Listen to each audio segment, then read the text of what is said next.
تعریف اللہ تبارک و تعالیٰ کے لیے ہے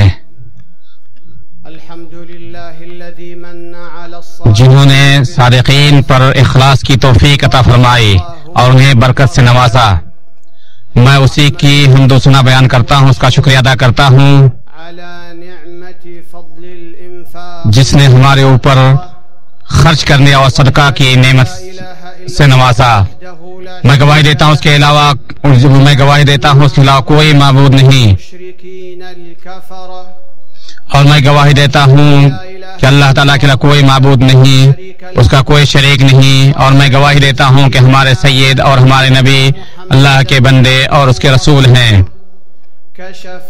جنہوں نے جھوٹے اور جادوگروں کے دجل اور مکر و فریب کو لوگوں کے سامنے واضح کیا۔ حمد و صلات کے بعد میں اپنے آپ کو اور تمام لوگوں کو تقوی کی وصیت کرتا ہوں، کیونکہ ہر طرح کا خیر اسی کے سائے میں ہے، اور تقوی کی تحقیق میں ہر طرح کی سعادت ہے۔ اللہ تعالیٰ کا فرمان ہے، مومنو اللہ تعالیٰ سے ڈرو کما حق ہو، اللہ تعالیٰ سے ڈرو، اور جب بھی تمہارا انتقال ہو تو تم اسلام کی حالت میں مرو۔ اللہ تعالیٰ نے اس سرزمین کو لوگوں کے لیے زندگی گزارنے کی جگہ بنائی، اس میں برکتیں ڈال دی۔ اللہ تعالیٰ کا فرمان ہے، اللہ نے زمین میں اس کے اوپر پہاڑ بنائے، زمین میں برکت ڈالی اور اس میں رزق کا صحیح تخمینہ لگایا۔ اللہ تعالیٰ نے انبیاء کرام کو اپنے لیے چنا، پھر ان کی زندگی اور اعمال میں برکت ڈال دی۔ اللہ تعالیٰ نے نوح علیہ السلام کے بارے میں فرمایا، اے نوح اتر جائیں ہماری طرف سے سلامتی اور برکتوں کے ساتھ جو آپ اور آپ کے ہمراہ امتوں پر نازل ہوئی ہیں۔ ایسے ہی اللہ تعالیٰ نے عیسیٰ علیہ السلام کے بارے میں فرمایا، اور میں جہاں بھی رہوں اس نے مجھے بابرکت بنایا ہے۔ اسی طرح رسول اللہ صلی اللہ علیہ وسلم کی برکتیں ثابت ہوئیں جنہیں صحابہ کرام نے اپنی آنکھوں سے دیکھا۔ قرآن کریم میں بھی برکت ہے، جو قرآن کریم پر عمل کرے اور اس کی تعلیمات پر عمل پیرا ہو۔ اللہ تعالیٰ کا فرمان ہے، اور یہ کتاب جو ہم نے نازل کیا ہے بابرکت کتاب، اس کی اتباع کرو اور اللہ سے ڈرو تاکہ تم پر رحم کیا جائے۔ برکت بڑھوتری اور ازدہار کا نام ہے۔ جب کسی تھوڑی سی چیز میں برکت ہو تو اسے زیادہ کر دیتی ہے۔ اگر برکت کسی جگہ ہو تو برکت کے اثرات واضح اور عیاں ہو جاتے ہیں۔ برکت سے خیر عام ہوتی ہے، مال و دولت، وقت، علم، اولاد، کارکردگی اور اعضاء سب میں برکت کے اثرات نمایاں ہوتے ہیں۔ اللہ تعالیٰ نے بیت اللہ اور مدینہ طیبہ میں برکت فرمائی، مسجد اقصی اور اس کے آس پاس والے علاقے میں برکت نازل فرمائی۔ اللہ تعالیٰ کا فرمان ہے، بے شک سب سے پہلا گھر جو مکہ میں ہے وہ لوگوں کے لیے بنایا گیا ہے، وہ بابرکت ہے اور جہاں والوں کے لیے ہدایت ہے۔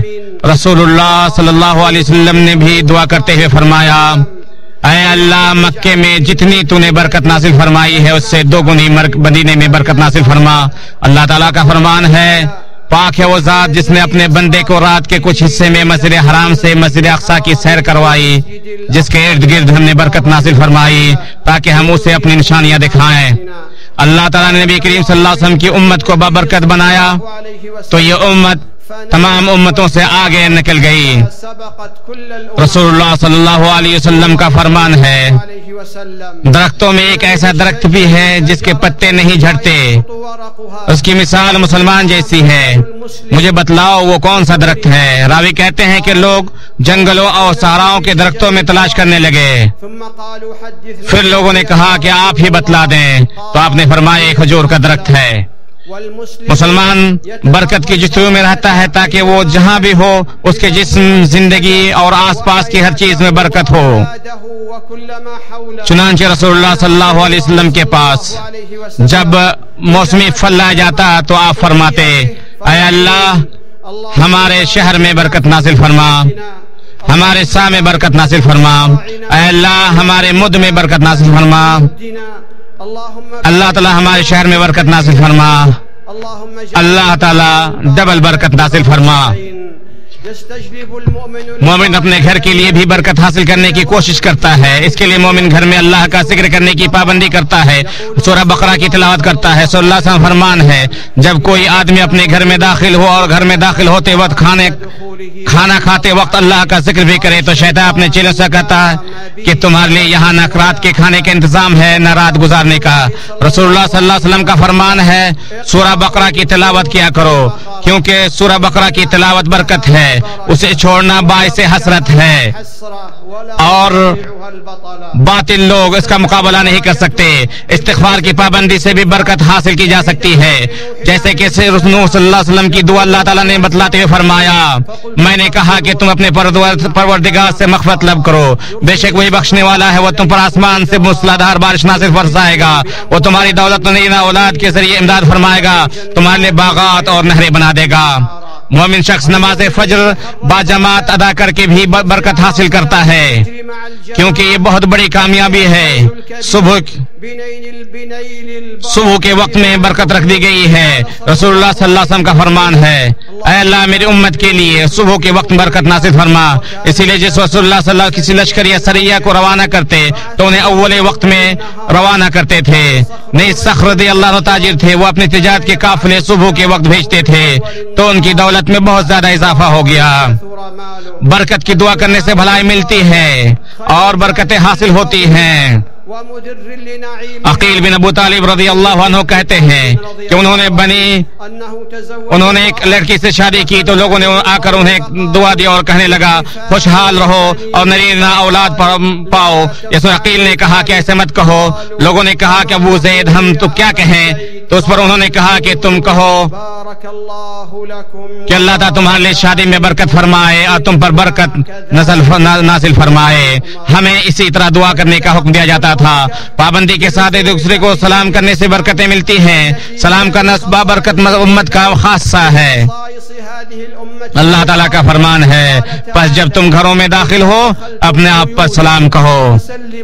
یہ اللہ تعالیٰ کی طرف سے مبارک اور پاکیزہ تحیہ ہے۔ دو خرید و فروخت کرنے والے جب تک جدا نہ ہو اس وقت تک با اختیار ہیں۔ آپ صلی اللہ علیہ وسلم فرمایا، دو خرید و فروخت کرنے والے جب تک جدا نہ ہو اس وقت تک با اختیار ہیں۔ یا آپ نے فرمایا یہاں تک کہ وہ جدا ہو جائیں، چنانچہ اگر وہ سچ بولے اور عیوب واضح کر دیں تو ان کی خرید و فروخت میں برکت ڈال دی جاتی ہے، اور اگر جھوٹ بولیں اور عیوب چھپائیں تو اس کی بیع سے برکت مٹا دی جاتی ہے۔ صلہ رحمی سے بھی عمر میں اضافہ ہوتا ہے اور رزق میں برکت ہوتی ہے۔ رسول اللہ صلی اللہ علیہ وسلم نے فرمایا، جس شخص کو اچھا لگتا ہے کہ اس کے رزق میں اضافہ کر دیا جائے یا اس کی زندگی لمبی کر دی جائے تو صلہ رحمی کرے۔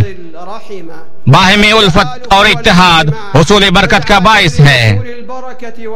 رسول اللہ صلی اللہ علیہ وسلم اسی لیے ہر حال میں اپنے صحابہ اکرام کو باہمی اتحاد سے رہنے اور اختلافات سے بچنے کی تلقین کرتے تھے۔ چنانچہ ایک بار نبی صلی اللہ علیہ وسلم سے صحابہ اکرام نے شکایت کی، اے اللہ کے رسول، ہم کھانا تو کھاتے ہیں لیکن سیر نہیں ہوتے۔ تو آپ نے فرمایا، تم کھانا کھاتے ہوئے اکٹھے بیٹھتے ہو یا الگ الگ؟ انہوں نے کہا کہ ہم الگ الگ بیٹھتے ہیں۔ تو آپ صلی اللہ علیہ وسلم نے فرمایا، تم کھانا کھاتے ہوئے اکٹھے ہو جاؤ اور اللہ کا نام لو، اللہ تعالیٰ تمہارے لیے برکت فرما دے گا۔ مسلم معاشرے کے کمزور افراد در حقیقت ایسے لوگوں کے بہترین میدان ہیں جنہیں برکت کی تلاش ہے۔ رسول اللہ صلی اللہ علیہ وسلم کا فرمان ہے، تمہارے کمزور افراد کی وجہ سے ہی تمہیں برکت کی جاتی ہے اور تمہیں رزق دیا جاتا ہے۔ ایک روایت میں ہے کہ مجھے تم کمزور لوگوں میں تلاش کرو، بے شک تمہیں کمزور لوگوں کی وجہ سے روزی دی جاتی ہے اور تمہاری مدد کی جاتی ہے۔ جب مسلمان کی زندگی برکت آ جائے تو اللہ تعالیٰ اسے پختہ عقل عطا فرماتا ہے، اسے سمجھ بھی دیتا ہے، اس کا دل علم اور ایمان سے منور ہوتا ہے۔ چنانچہ ابن عباس رضی اللہ عنہ کہتے ہیں کہ نبی کریم صلی اللہ علیہ وسلم قضاء حاجت کے لیے بیت الخلاء میں داخل ہوئے تو میں نے آپ کے لیے وضو کا پانی رکھ دیا۔ آپ واپس آئے تو پوچھا یہ پانی کس نے رکھا؟ تو آپ کو میرے بارے میں بتایا گیا۔ تو اس پر نبی صلی اللہ علیہ وسلم فرمایا کہ اے اللہ اسے دین کا فقیہ بنا دے۔ پھر اللہ تعالیٰ نے اپنے نبی کی دعا قبول فرمائی اور عبداللہ ابن عباس رضی اللہ عنہ دین کے فقیہ بن گئے۔ پھر کسی نے یہ بھی کہا، میں نے ابن عباس کو دیکھا کہ آپ سے ہزاروں طلبہ علم حاصل کر رہے تھے۔ مسلمان کی زندگی میں برکت کا مظہر اس وقت ہوتا ہے کہ اسے بہت زیادہ کام کرنے اور کارکردگی دکھانے کی توفیق ملتی ہے، تھوڑے سے وقت میں زیادہ کام کر دکھاتا ہے۔ یہ خاص نوعیت کی مدد انسان کی اطاعت گزاری اور عملی اقدامات کے لیے ممد و معاون ثابت ہوتی ہے۔ لمبی زندگی کے ساتھ قولی اور عملی نیکیاں پائی جائیں تو یہ بھی اللہ تعالیٰ کی طرف سے کامیاب لوگوں کو عطا کرتا برکتوں میں شامل ہے۔ رسول اللہ صلی اللہ علیہ وسلم کا فرمان ہے، برکت تمہارے بڑوں کے ساتھ ہے۔ مسلمان کی زندگی برکت کی صورت یہ بھی ہے کہ انسان کو نیک ماں بننے والی اور محبت کرنے والی بیوی مل جائے اور نیک صالح اولاد عطا ہو جائے۔ آپ صلی اللہ علیہ وسلم کا فرمان ہے، عورت سے شادی 4 چیزوں کی بنیاد پر کی جاتی ہے: عورت کے مال، حسب و نسب، خوبصورتی اور دین کے بارے میں، اور تم دیندار کو اپنا لو ورنہ تمہارے ہاتھ خاک آلود ہو جائے۔ اگر بی بی دیندار ہو تو گھریلو برکت میں اضافہ کر دیتی ہے، کیونکہ مٹی اضافے اور خیر و بھلائی کی علامت ہے۔ اگر اللہ تعالیٰ اپنے بندے پر مال کے دریا بہا دے، پھر اسے نیکی اور رفاہی کاموں میں خرچ کرنے کی توفیق بھی دے، تو یہ واضح برکت اور اللہ تعالیٰ کی طرف سے کھلا احسان ہے۔ برکت میں مزید برکت اس ہوتی ہے جب اسے ہما قسم کی آلائشوں سے پاک رکھا جاتا ہے۔ اللہ کی ناراضگی کا باعث بننے والے کاموں میں دولت اڑا کر اللہ تعالیٰ کا حق ادا کیا جاتا ہے تو اسے برکت مٹ جاتی ہے۔ اللہ تعالیٰ فرمان ہے، اللہ تعالیٰ سود مٹاتا ہے، صدقات کو بڑھاتا ہے۔ اللہ تعالیٰ کسی بھی گنہگار کافر سے محبت نہیں کرتا۔ اللہ تعالیٰ میرے اور آپ کے لیے قرآن کریم کو بابرکت بنائے۔ اللہ تعالیٰ مجھے آپ سب کو اس کی حکمت بھری نصیحت میں مستوی ہونے کی توفیق دے۔ میں اپنی بات کو اسی پر ختم کرتے ہوئے اللہ سے اپنے تمام مسلمانوں کی گناہوں کی بخشش چاہتا ہوں۔ آپ سب بھی اسی سے اپنے گناہوں کی بخشش مانگے، وہ بخشنے والا نہایت رحم کرنے والا ہے۔ اللہ تبارک و تعالیٰ کے لیے ہیں، لا تعداد بے پناہ حمد و ثنا کے لیے میں گواہی دیتا ہوں کہ وہ جو اس سے محبت کرتا ہے اس کو ذلیل نہیں کرتا۔ میں گواہی دیتا ہوں کہ اس کے علاوہ کوئی معبود برحق نہیں، اس کا کوئی شریک نہیں، اس کے علاوہ ہمارا کوئی رب نہیں۔ اور میں یہ گواہی دیتا ہوں کہ ہمارے نبی اور سربراہ محمد اللہ کے بندے اور چنندہ رسول ہیں۔ اللہ تعالیٰ آپ پر، آپ کی آل اور تمام صحابہ کرام پر درود و سلام نازل فرما۔ حمد و صلات کے بعد میں تمام سامعین اور اپنے آپ کو تقوی الہی کی نصیحت کرتا ہوں۔ تمام مسلمانوں کی ذمہ داری بنتی ہے کہ اپنے ملکوں اور اقوام میں برکت تلاش کریں۔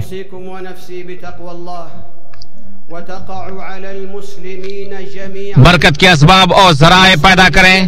اس کے لیے سب سے مؤثر ترین یہ ہے کہ اللہ کی زمین پر اللہ کا نظام رائج کیا جائے۔ اللہ تعالیٰ کا فرمان ہے، اگر بستے والے ایمان لاتے اور تقوی اختیار کرتے تو ہم پر آسمان اور زمین سے برکتیں نازل کرتے، لیکن انہوں نے جھٹلایا تو ہم نے انہیں ان کی کارستانیوں کی وجہ سے پکڑ لیا۔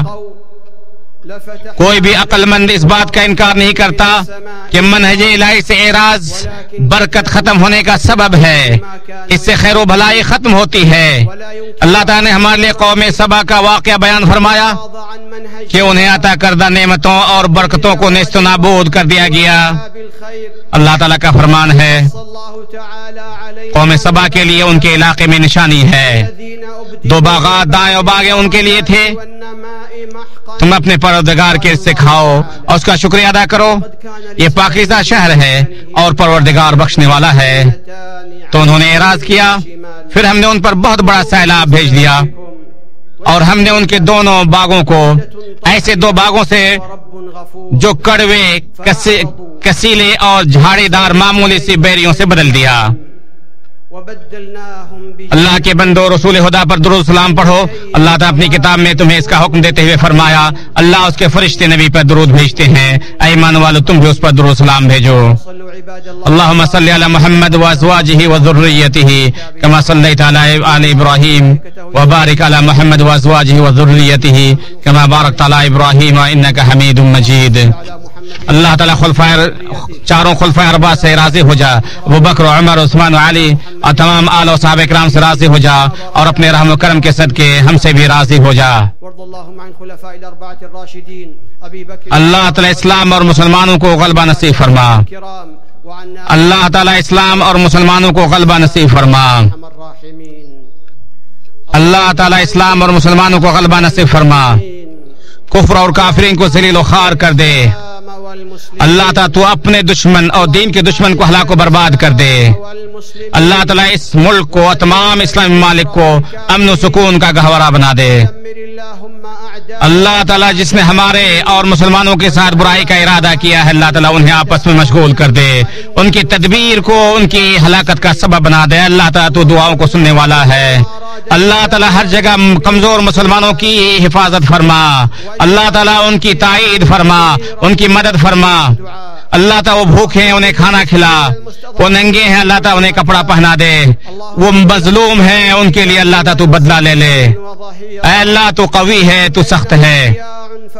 اللہ تعالیٰ ہم تجھ سے سوال جنت کا کرتے ہیں اور جہنم سے پناہ مانگتے ہیں۔ اللہ تعالیٰ ہم تجھ سے ہر طرح کا خیر چاہتے ہیں، جو ہم جانتے ہیں جو نہیں جانتے، ہر طرح کے شر سے تجھ سے پناہ مانگتے ہیں، جو ہم جانتے ہیں جو نہیں جانتے ہیں۔ اللہ تعالیٰ ہمارے دین کی اصلاح فرما، ہماری دنیا کی اصلاح فرما، ہمارے آخرت کی بھی اصلاح فرما جس میں ہمیں لوٹ کر جانا ہے، اور ہماری زندگی کو ہر خیر کے لیے، ہماری زندگی میں ہر طرح کے خیر کا اضافہ فرما دے۔ اللہ تعالیٰ ہماری مدد فرما، ہمارے خلاف کسی کی مدد نہ فرما۔ اللہ ہمارے لیے مکر فرما اور ہمارے لیے مکر نہ فرما۔ اللہ تعالیٰ ہمیں ہدایت دے اور ہدایت کو ہمارے لیے آسان کر دے۔ جس نے ہم پر ظلم کیا ہے اللہ تبارک و تعالیٰ ہماری مدد فرما۔ اللہ تعالیٰ ہمیں تیرے طرف لوٹنے والا بنا دے۔ اللہ تعالیٰ ہمارے گناہوں کو معاف کر دے، ہمارے توبہ قبول کر دے، ہماری زبان کو درست کر دے۔ اللہ تعالیٰ ہم تجھ سے خیر آغاز اور انتہا کے خیر چاہتے ہیں، ہر طرح کے خیر ظاہر اور بیت کا سوال کرتے ہیں، جنت میں بلند درجات کا سوال کرتے ہیں۔ اللہ تعالیٰ نعمتوں کے زوال سے تیری پناہ مانگتے ہیں، تیری ناراضگی سے پناہ مانگتے ہیں۔ اللہ تعالیٰ ہم پر اپنی برکت اور فضل و کرم نازل فرما۔ اللہ تعالیٰ ہمارے اعمال میں، ہمارے عمروں میں، ہمارے بیویوں میں، ہمارے ذریت میں، ہمارے اموال میں برکت فرما۔ ہم جہاں کہاں بھی رہیں اللہ تعالیٰ ہمیں بابرکت بنا دے۔ اللہ تعالیٰ ہمیں حسن ختام کی توفیق عطا فرما۔ اللہ تعالیٰ ہمارے بردوں پر رحم فرما، ہمارے بیماروں کو شفا عطا فرما۔ اللہ تعالیٰ ہمارے امام کو نیک کام کرنے کی توفیق عطا فرما، اپنی ہدایت کی توفیق عطا فرما، ان کے عمل کو اپنی رضا کے مطابق بنا لے۔ اللہ تعالیٰ ولی عہد کو ہر خیر کی توفیق عطا فرما۔ اللہ تعالیٰ تمام اسلامی حکمران کو تیری کتاب اور تیرے نبی کی سنت پر عمل کرنے کی توفیق عطا فرما۔ اے اللہ ہم نے اپنے پر ظلم کیا ہے، اللہ تعالیٰ تو ہی معاف کرنے والا، تو نے معاف نہیں کیا، ہم خسارہ میں سے ہو جائیں گے۔ اللہ تعالیٰ ہم سے پہلے جو ہمارے بھائی گزر گئے ہیں اللہ تو ان کی مغفرت فرما، ہمارے دل میں ان کے خلاف کوئی خل اور حقد و حسد نہ رکھ۔ اللہ تعالیٰ ہمیں دنیا بھلائی سے نواز، آخر بھلائی سے نواز، اور جہنم کا عذاب سے بچا لے۔ اللہ تعالیٰ تمہیں بھلائی کا حکم دیتا ہے، قرابت داروں کو عطیہ دینے کا حکم دیتا ہے، تمہیں وصیت کرتا ہے کہ تم اللہ کو یاد کرو تو اللہ تعالیٰ تمہیں یاد کرے گا۔ اللہ کی نعمتوں کا شکریہ ادا کرو، اللہ تعالیٰ تمہیں مزید دے گا۔ اللہ کو، اللہ کا ذکر سب سے بڑا ہے، اور جو تم کرتے ہو اللہ تبارک و تعالیٰ جانتا ہے۔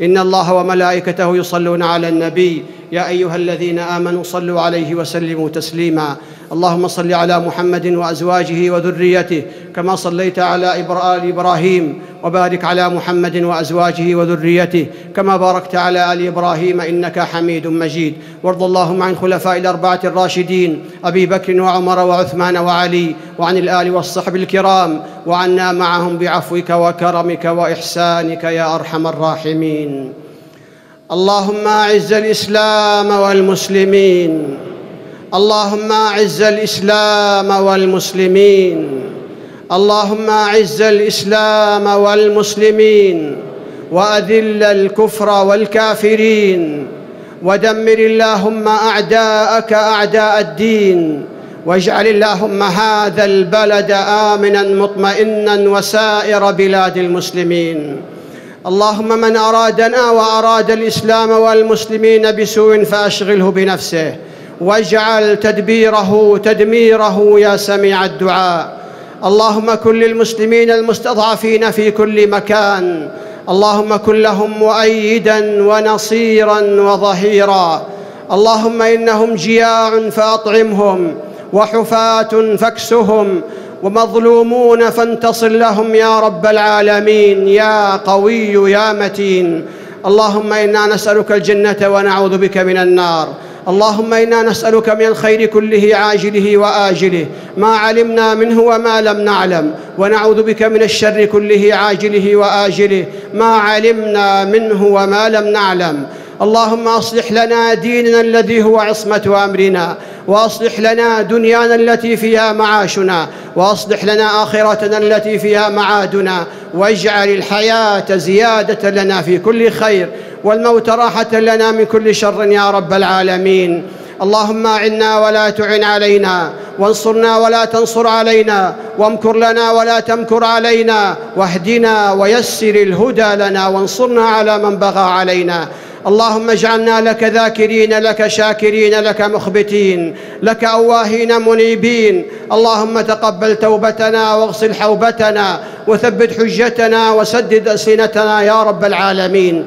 اللهم إنا نسألك فواتح الخير وخواتمه وجوامعه وأوله وآخره وظاهره وباطنه، ونسألك الدرجات العلى من الجنة يا رب العالمين.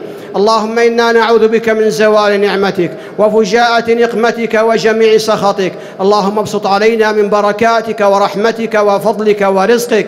اللهم بارك لنا في أعمالنا وأعمالنا وأزواجنا وذرياتنا وأموالنا، واجعلنا مباركين أينما كنا يا رب العالمين. اللهم إنا نسألك حسن الختام والعفو عما سلف وكان من الذنوب والعصيان. اللهم ارحم موتانا واشف مرضانا وتول أمرنا يا رب العالمين. اللهم وفق إمامنا لما تحب وترضى. اللهم وفقه لهداك، واجعل عمله في رضاك يا رب العالمين. ووفق ولي عهده لكل خير يا أرحم الراحمين. اللهم وفق جميع ولاة أمور المسلمين للعمل بكتابك وتحكيم شرعك يا رب العالمين. ربنا ظلمنا أنفسنا، وإن لم تغفر لنا وترحمنا لنكونن من الخاسرين. ربنا اغفر لنا ولإخواننا الذين سبقونا بالإيمان، ولا تجعل في قلوبنا غلا للذين آمنوا ربنا إنك رؤوف رحيم. ربنا آتنا في الدنيا حسنة وفي الآخرة حسنة وقنا عذاب النار. إن الله يأمر بالعدل والإحسان وإيتاء ذي القربى، وينهى عن الفحشاء والمنكر والبغي، يعظكم لعلكم تذكرون. فاذكروا الله يذكركم، واشكروه على نعمه يزدكم، ولذكر الله أكبر، والله يعلم ما تصنعون.